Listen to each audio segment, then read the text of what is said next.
कृष्ण भगवान ने क्या कहा है? कर्म कर, फल की चिंता मत कर। फल की चिंता मत कर, फल तेरे हाथ में है ही नहीं, फल मेरे हाथ में है, मैं दूंगा फल। तू कर्म कर केवल। अगर तू फल की चिंता करेगा, फल भी नहीं दूंगा, देने वाला तो मैं ही हूं। और हमारे यहां लोग यही गलती करते हैं, ज्वाइन होती पूछता है इतना काम करने पे मेरे को क्या आएगा। लेकिन बाद में कृष्ण भगवान ने अर्जुन को पूछा, पार्थ मैं भी उत्सुक हूं ये बात जानने के लिए कि तुमने मेरे को क्यों चुना। तो अर्जुन का जवाब था, प्रभु कर्म तो मैं करूंगा, केवल आपका मार्गदर्शन चाहिए। आप इस आरसीएम की दुनिया के बाहर सोचकर बताओ, कोई कहता है मैं तुम्हारा घर बनवाऊंगा, लेकिन आरसीएम वही अभियान है, पहले जिस दिन आप अपनी टीम के 10 लोगों का महल बनवा दोगे, उस दिन आरसीएम आपका भी बनवा देगा। बस ये भावना आपकी होनी चाहिए। बहुत लोगों ने हमसे पूछा, आपने श्रीमद् भागवत गीता जी को ही क्यों चुना? इसको एक बार ध्यान से पढ़ लो, आपको आरसीएम समझ में आ जाएगा। जब आपके कोर्ट में गवाही होती है तो जज गीता जी हाथ में रख के कहता है, इसको हाथ पर रखकर कसम खाओ मैं जो भी कहूंगा सच कहूंगा, सच के सिवा कुछ नहीं कहूंगा। आरसीएम भी क्या कहता है, आपको आगे बढ़ना है तो आप जो भी फील्ड में कहोगे सच कहोगे, सच के सिवा कुछ नहीं कहोगे, कुछ नहीं कहोगे। दूसरा क्या लिखा है इसमें? कृष्ण भगवान ने क्या कहा है? कर्म कर, फल की चिंता मत कर।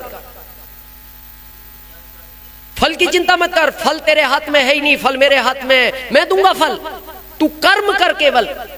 अगर तू फल की चिंता करेगा, फल भी नहीं दूंगा, देने वाला तो मैं ही हूं।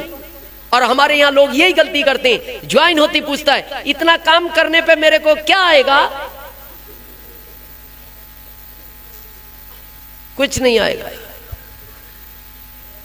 केवल आप इस भावना से काम करो कि मेरे साथ जो लोग आएंगे उनके घर में मैं डॉक्टर को एंट्री नहीं लेने दूंगा, मैं इस भारत को स्वस्थ करूंगा। वो इतना फल देगा आपको आरसीएम में, आप संभाल नहीं सकते, संभाल नहीं सकते।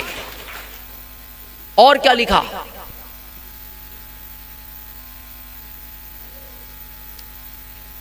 इस पे एक फोटो है, कभी आपने देखी हो और आपको पता भी होगा। कृष्ण भगवान रथ चला रहे हैं, अर्जुन पीछे बैठे हैं। अर्जुन पीछे बैठे हैं। तो ये कहां से शुरू हुआ? जब दुर्योधन और अर्जुन कृष्ण भगवान से मदद करने के लिए पहुंचे थे, जब युद्ध छिड़ा था, तो पता है जिनको शास्त्रों का ज्ञान है, अर्जुन कृष्ण भगवान के चरणों की तरफ खड़े थे और दुर्योधन उनके सिराने जाकर बैठ गया था। इसका क्या मैसेज है? नहीं, क्यों बैठा वो सिराने? उसको ईगो था कि मैं घमंड में हूं। और आप में भी कई लीडर गलती करते हैं, जरा सा लेवल बढ़ा आप में भी घमंड आ जाता है। घमंड आने में युद्ध हार गया था वो। ये ध्यान रखना, जितने भी सीनियर हैं, हमारे शास्त्रों में उल्लेख है, जिस वृक्ष पर फल ज्यादा होते हैं वो उतना झुका रहता है, उतना ही झुका रहता है। हमारा थोड़ा सा लेवल बढ़ा ना, किसी की बात नहीं सुनते, बस अपनी मर्जी से ही करेंगे।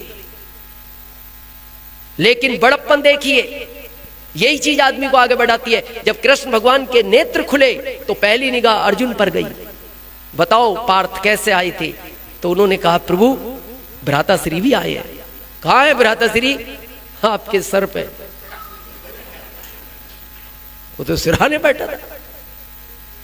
तो कृष्ण भगवान ने कहा, दुर्योधन पार्थ अधिकार तुम्हारा है नहीं वैसे, क्योंकि मेरी निगाह तुम पर नहीं गई, गई तो अर्जुन पर है।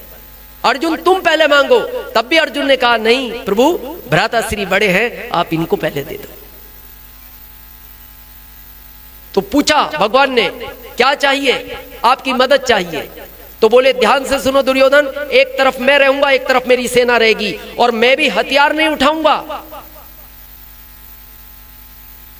तो दुर्योधन ने कहा, फिर आपका क्या करेंगे? निठल्ला आदमी,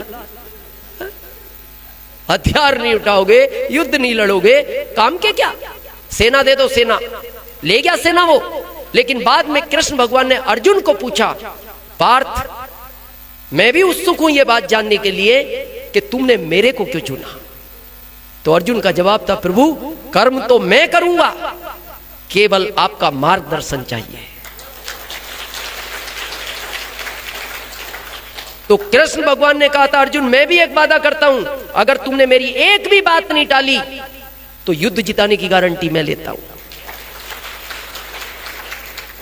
अब आपके यहां कृष्ण भगवान कौन है? आरसीएम का गुरुकुल। गुरुकुल, गुरुकुल को मान लो अपनी अपलाइन।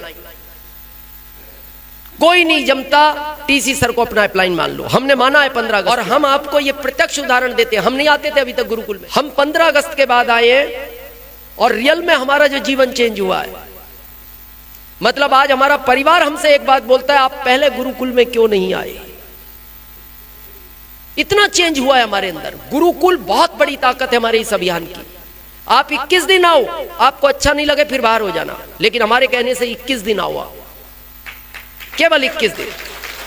21 दिन में तो क्या बुराई है, 21 दिन बाद बाहर हो जाना, लेकिन 21 दिन आकर देखो, चमत्कार है वहां।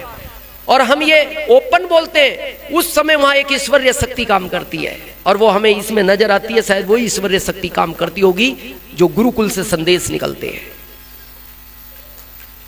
अब आखिरी है तो बहुत सारे, आखिरी सुनते हैं। देखो आरसीएम की नींव क्यों इस पर पड़ी है। सेम हम बोलते हैं, जब कृष्ण भगवान के मित्र थे सुदामा, बहुत परेशान हो गए, तो कृष्ण भगवान के पास पहुंचे। तो कृष्ण भगवान का पहला शब्द पता है क्या था? सुदामा बहुत लेट हो गए मित्र। बहुत लोग यहां आने में भी बहुत लेट हो गए, ये भी यही कहता है, मित्र बहुत लेट हो गए। बहुत लोग लेट हुए हैं, और ये पछतावा सुदामा को भी था, और ये पछतावा आने वाली आपकी पीढ़ी को भी रहेगा। हम दावे के साथ बोलते हैं, आने वाली पीढ़ी आपको जरूर ये पूछेगी, पापा आप क्यों नहीं इसके अंदर पहले पहुंचे। और आज भी बहुत लोग सीरियस नहीं ले रहे इस चीज को। ये बात कृष्ण भगवान ने सुदामा को भी कही थी, सुदामा आए तो हो मित्र, तुम्हें तो बहुत पहले से मेरे बारे में पता था, लेकिन बहुत लेट हो गए। चलो ठीक है, आ तो गए, आज आप भी आ ही गए। अब हो गए तो हो गए। तो पूछा, बताओ क्यों आए हो? परिवार में सब अच्छे हैं? जैसे हमसे कोई रिश्तेदार मिलता है, दोस्त मिलता है, पूछते हैं ना, परिवार में सब अच्छे हैं, बच्चे अच्छे हैं, और माता पिता पत्नी। तो जैसे ही उन्होंने पूछा पत्नी सुशीला कैसी है, सुदामा जी रो पड़े उस समय। बोले, प्रभु हाल अच्छे नहीं है, खाने के लिए अन्न नहीं है और रहने के लिए छत नहीं है। बोले, फिर भी इतना लेट हो गए सुदामा? हाँ प्रभु, गलती हो गई मेरे से, अब परेशान मत हो। इतना अन्न होगा, तुम्हारी 7 पीढ़ियों में कोई भूखा नहीं सोएगा। यही आरसीएम बोलता है, यही तो आरसीएम बोलता है। एक बार आओ, आपकी 7 पीढ़ियों में कोई गरीब बच्चा जन्म नहीं लेगा। दूसरा कहा, छत नहीं है, तो विश्वकर्मा जी को आदेश दिया, विश्वकर्मा जाओ और सुशीला का ऐसा महल बनाओ जो दुनिया में किसी का ना हो, दुनिया में किसी का ना हो। और जब विश्वकर्मा जी पहुंचे, सुशीला, भगवान का आदेश है, एक ऐसा महल बनाना है जो किसी का ना हो, बताओ कहां बनाया जाए? आप विचार करो। आज बाहर की दुनिया वाले अगी आपके यहां सिमरई में आके बिहार सरकार कहे एक महल बनाना है, और एक ही आदमी का बनेगा भारत में, और ऐसा बनेगा जो दुनिया में किसी का ना हो, बताओ सिमरई वालों किसका बनवाया जाए?